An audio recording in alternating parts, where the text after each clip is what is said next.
Pembelajaran yang kelima, Pendidikan Agama Islam dan Budi Pekerti, kelas 5 SD Negeri 1 Kaligondang, dengan materi hari ini yaitu meneladani kisah para nabi, bagian yang pertama. Assalamualaikum warahmatullahi wabarakatuh. Sebelum memasuki pembelajaran hari ini, marilah kita membaca basmalah terlebih dahulu. Bismillahirrahmanirrahim.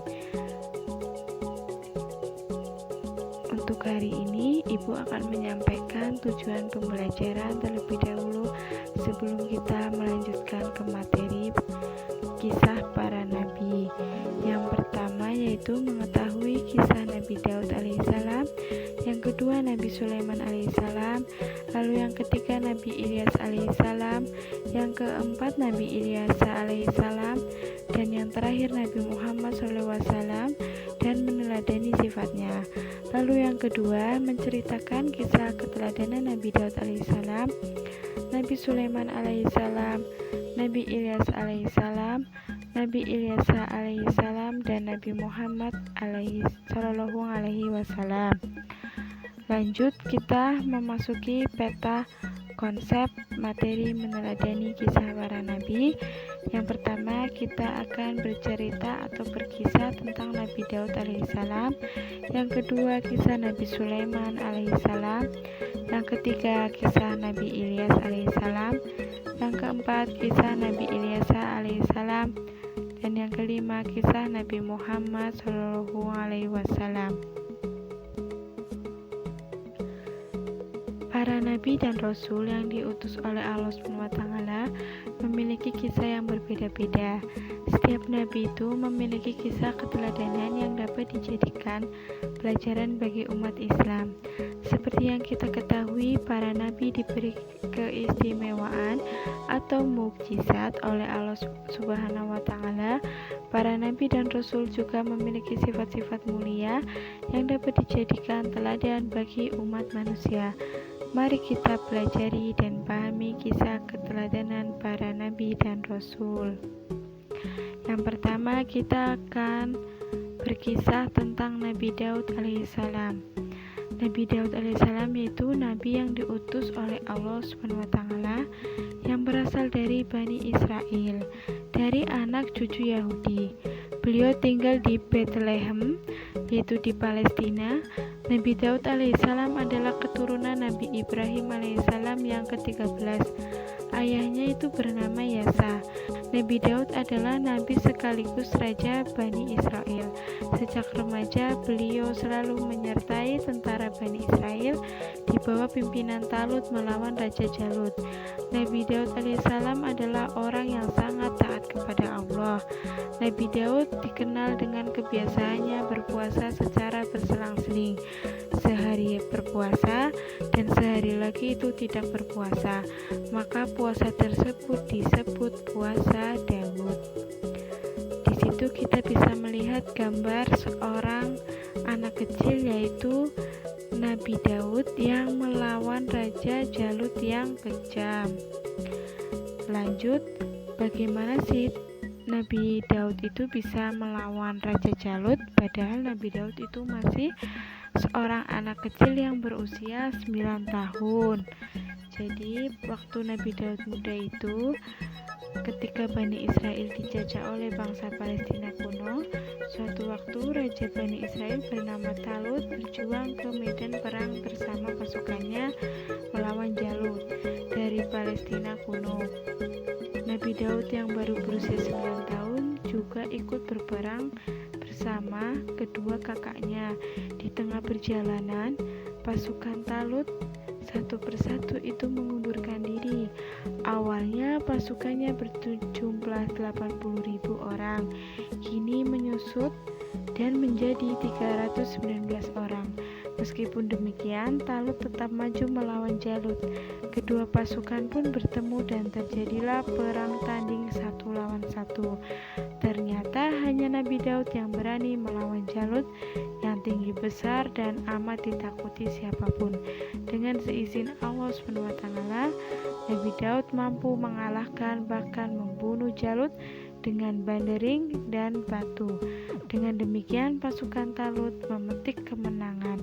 Keberhasilan Nabi Daud ini menjadi buah pembicaraan di kalangan Bani Israel.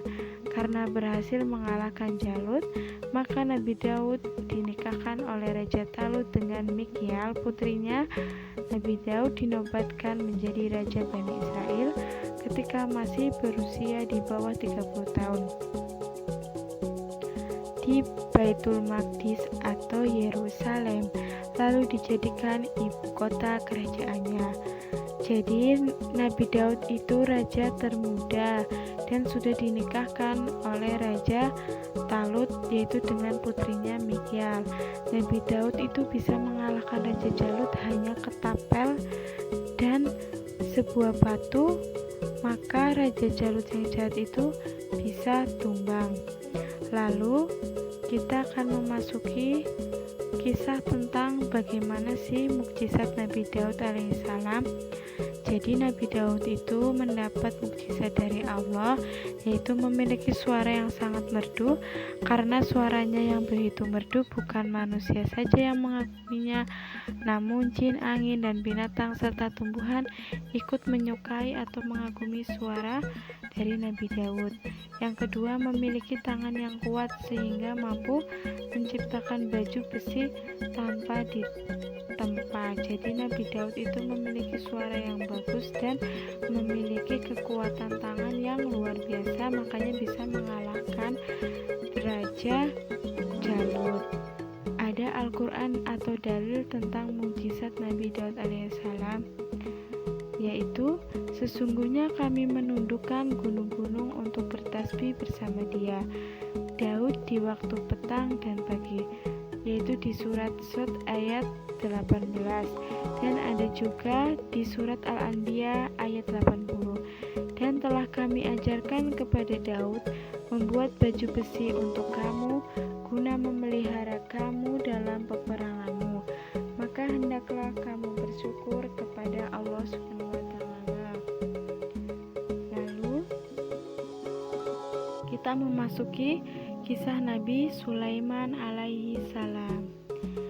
Jadi Nabi Sulaiman yaitu atau disebut juga Nabi Sulaiman alaihi salam bin Daud bin Aisyah bin Abi dari keturunan Yahuza bin Yakub, yaitu sekitar 975 sampai 935 sebelum Masehi, adalah putra dari Nabi Daud. Beliau diangkat menjadi rasul pada tahun 970 sebelum Masehi. Jadi Nabi Sulaiman yaitu putra dari Nabi Daud alaihissalam. Kebijaksanaannya sudah terlihat sejak kecil. Beliau berhasil menyelesaikan persoalan yang terjadi di masyarakatnya secara adil. Lalu mukjizat Nabi Sulaiman alaihissalam yaitu diberi dari Allah, memiliki kelebihan yang sangat luar biasa dan banyak.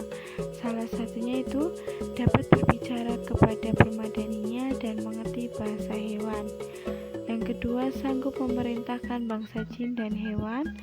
Yang ketiga, membangun istana dan benteng-benteng. Yang keempat, menugaskan bangsa jin untuk menyelam ke dasar laut untuk mengeluarkan mutiara-mutiara dan batu mulia. Lalu menjadi prajuritnya ketika hendak berperang, memerintahkan burung-burung untuk memayungi Sulaiman dan pasukannya selama berada di permadani terbang dari sengatan sinar matahari, memerintahkan jin Ifrit untuk memindahkan singgasana Ratu Balqis, tetapi pada akhirnya seorang yang alim yang berhasil memindahkan lebih cepat daripada jin Ifrit, lalu dapat menundukkan angin. Jadi Nabi Sulaiman ini memiliki kelebihan yang sangat luar biasa dari Allah. Dia bisa berbicara dengan hewan, contohnya dia bisa berbicara dengan seekor semut atau beberapa golongan semut dan burung hudhud. dapat menundukkan jin dan dapat membangun istana atau benteng-benteng dengan kemampuannya yang dimiliki dari mukjizat oleh Allah Subhanahu wa taala. Jadi Nabi Sulaiman itu merupakan nabi penguasa bangsa hewan, jin maupun manusia.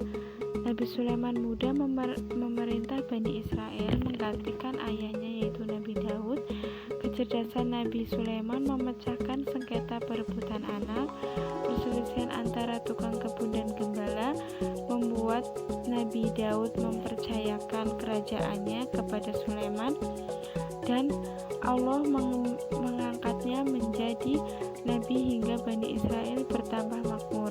Allah memberikan banyak keistimewaan kepada Nabi Sulaiman. Beliau dapat berbicara dengan berbagai binatang, menaklukkan para jin, dan dapat mengendarai permadani terbang. Lalu kisah Nabi Sulaiman dan burung hudhud. Jadi Nabi Sulaiman ini memiliki dua kisah dengan burung hudhud. Yang pertama yaitu Nabi Sulaiman mendapat kabar dari burung hudhud bahwa burung hudhud itu sedang dalam perjalanan melihat sebuah singgasana atau istana besar, dan istana tersebut dirajai oleh seorang ratu atau yang memiliki kekuasaan di kerajaan tersebut adalah Ratu Balqis. Tetapi Ratu Balqis itu kafir, menyembah matahari. Jadi Nabi Sulaiman itu ingin mengembalikan ketauhidan Ratu Balqis agar menyembah Allah Subhanahu wa taala. Lalu Raja Sulaiman itu memerintahkan burung hudhud untuk menyampaikan berita tersebut atau undangan dari Nabi Sulaiman ke Ratu Balqis dengan menggunakan surat dan burung hudhud yang mengantarkannya. Lalu pernah Nabi Sulaiman berbicara juga dengan burung hudhud agar Nabi Sulaiman itu terobati suka dukanya dan dihibur oleh burung hudhud. Dan kalian bisa melihat kisah Nabi Sulaiman dan burung hudhud di LKS kalian atau di modul PAI kalian tentang kisah Nabi Sulaiman dan burung hudhud.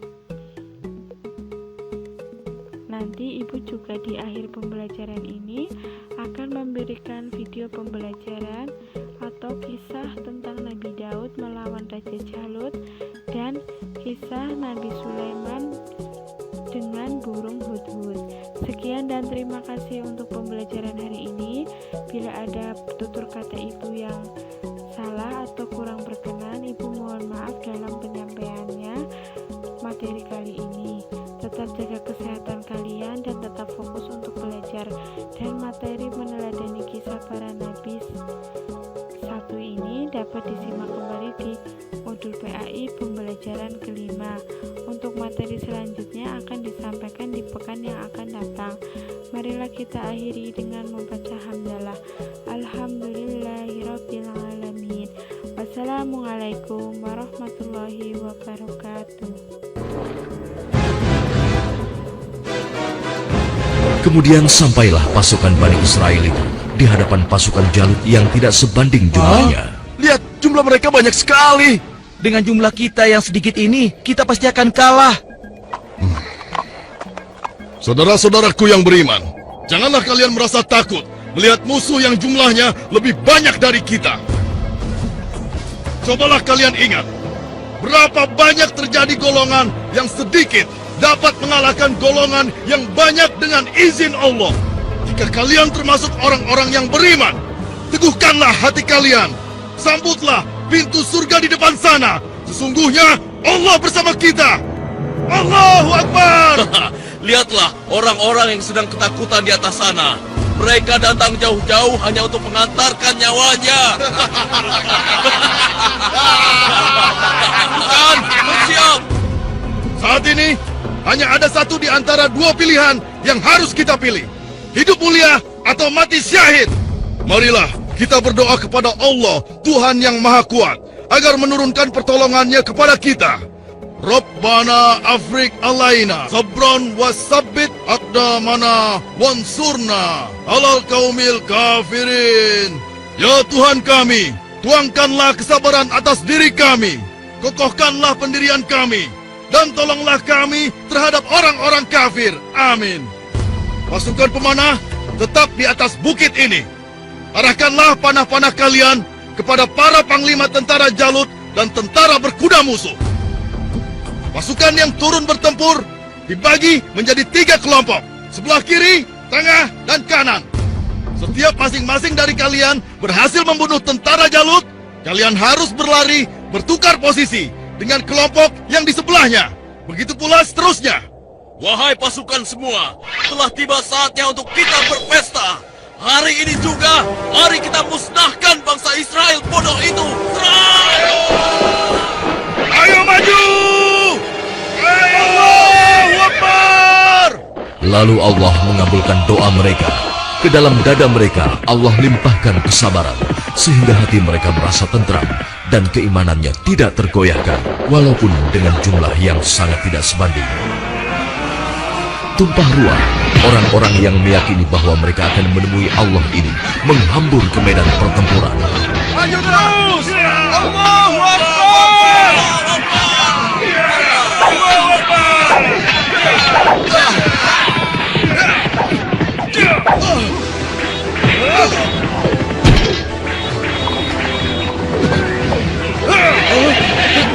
Allah telah meneguhkan pendirian mereka dalam perang melawan musuh.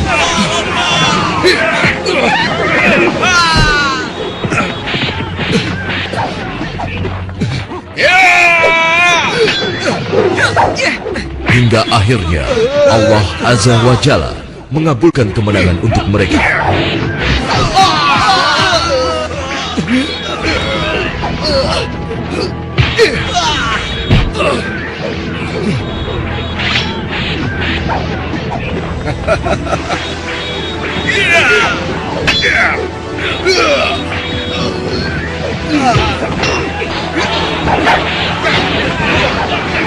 Lihatlah, mereka seperti singa-singa yang sedang kelaparan. Ya, kau benar sekali. Setiap mereka berhasil mengalahkan salah satu di antara kita, tiba-tiba datang lagi orang baru di antara mereka. Iya, jumlah mereka bertambah terus dan tidak ada habis-habisnya.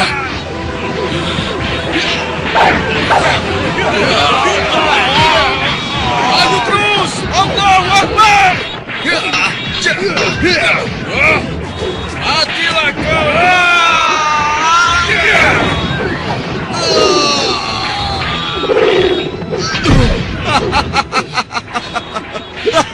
Tamat riwayatmu. Ternyata hanya begitu saja kemampuanmu. Maju terus! Allahu Akbar!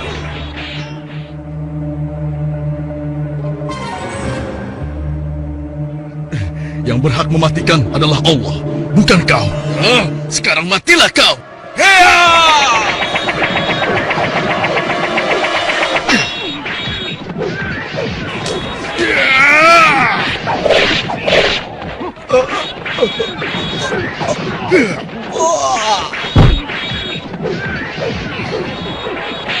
Maju terus! Kemenangan hampir tiba! Kita pasti bisa mengalahkan mereka! Ayo serang! Ayo lari! Tidak ada yang boleh lari dari pertempuran, kecuali kematian telah menghampiri kalian semua. Dasar manusia tidak berguna! Rasakan ini!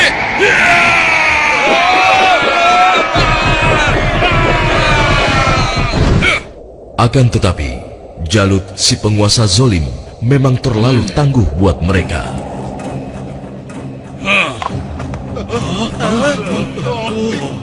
Itu Jalut!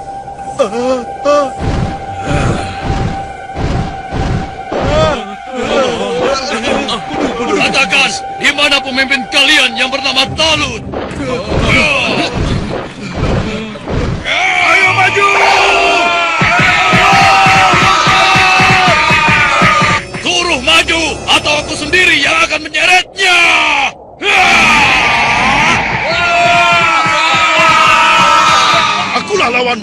hancurkan mereka. Jadi kau yang memimpin Bani Israel untuk melawan kekuasaanku.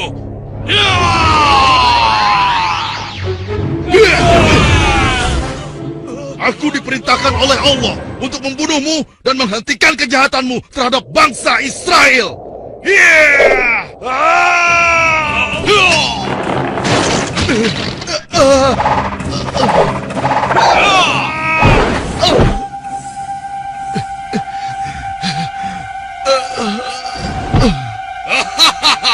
Tidak ada satu orang pun yang mampu membunuhku, termasuk golongan bangsa Israel. Dasar bangsa budak, sekarang rasakanlah kematianmu.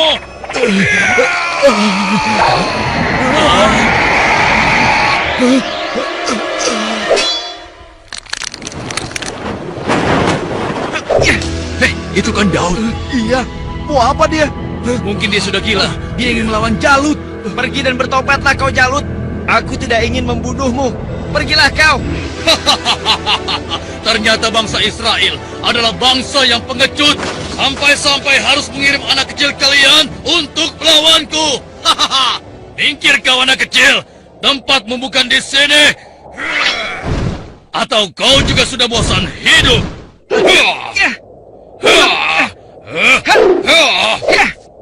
Hebat juga kau bocah kecil, tapi coba kau rasakan yang ini.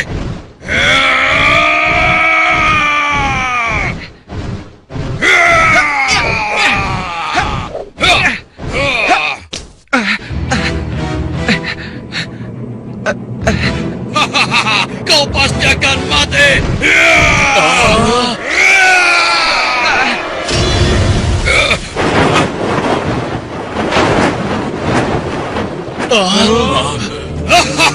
Sudah kukatakan, tidak ada yang bisa melawanku. Hei, lihat itu. Daud masih hidup. Iya benar.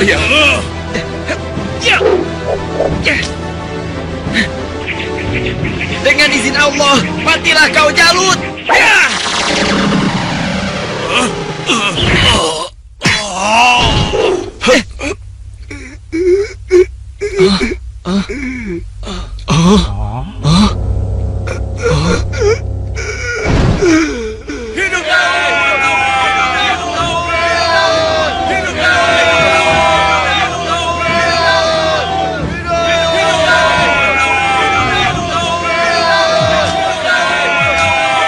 Aku mengucapkan terima kasih yang sebesar-besarnya kepadamu, karena engkau telah berhasil mengalahkan Jalut, penguasa kejam yang telah menindas kita.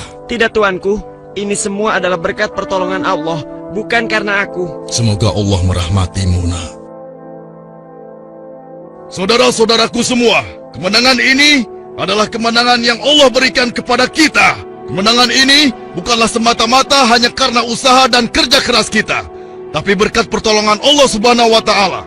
Saudara kita Daud telah mengajarkan kepada kita bahwa kekuatan fisik dan jumlah bukanlah segala-galanya, tapi keimanan kita dan keyakinan kita kepada Allah lah yang paling penting. Hari ini kita boleh bergembira, tapi ingatlah, jangan sampai kita terlena dengan kemenangan ini dan membuat kita lupa akan kewajiban kepadanya.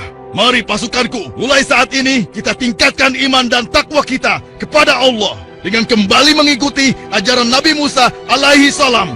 Allahu Akbar! Allahu Akbar! Allahu Akbar! Dengan kekuasaan Allah, Jalut yang bertubuh raksasa menemui ajalnya melalui batu yang dilontarkan oleh tangan kecil Nabi Daud alaihi salam. Maka mereka mengalahkannya dengan izin Allah, dan Daud membunuh Jalut. Kemudian Allah memberinya kerajaan dan hikmah dan mengajarinya apa yang dia kehendaki.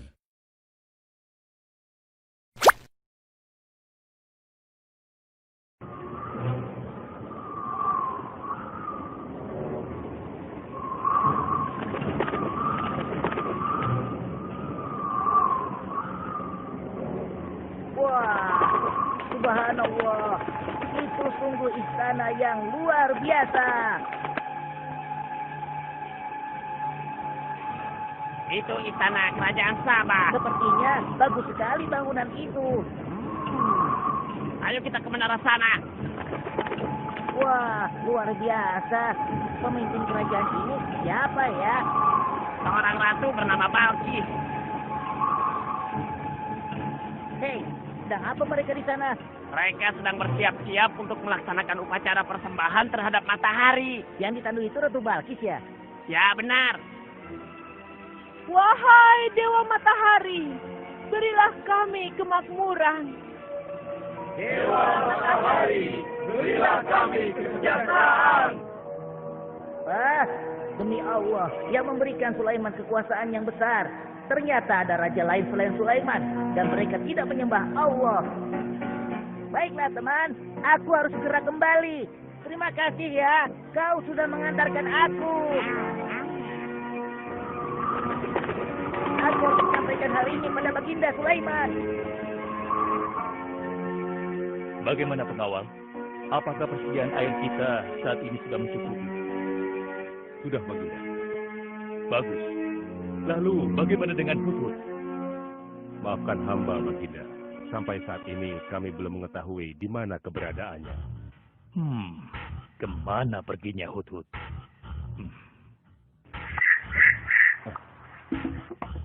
Lihat, Baginda. Itu dia, si Hudhud.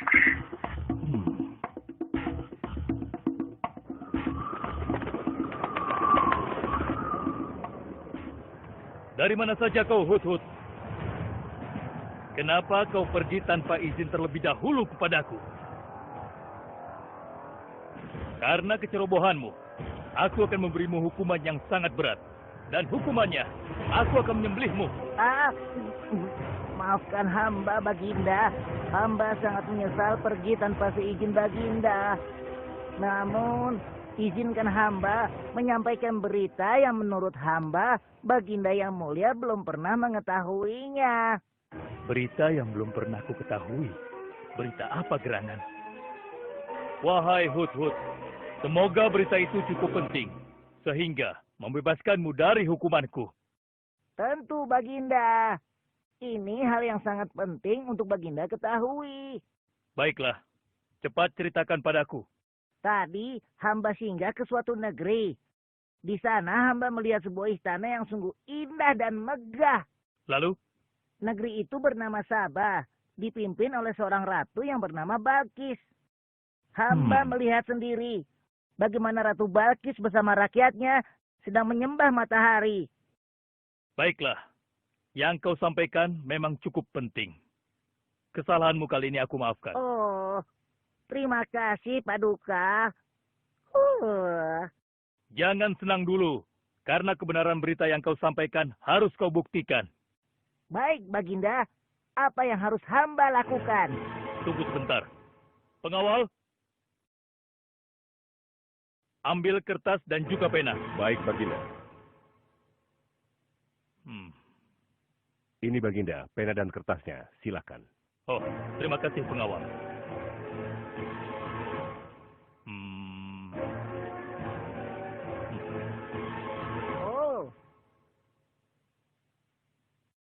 Kau pergilah ke negeri Sabah dan bawa surat ini. Surat ini harus sampai ke tangan Ratu Balkis. Setelah itu kau harus langsung pulang. Jangan berkeliaran lagi. Dan kita akan tunggu jawaban Ratu Balkis di Baitul Maqdis. Baik, Baginda. Akan hamba laksanakan.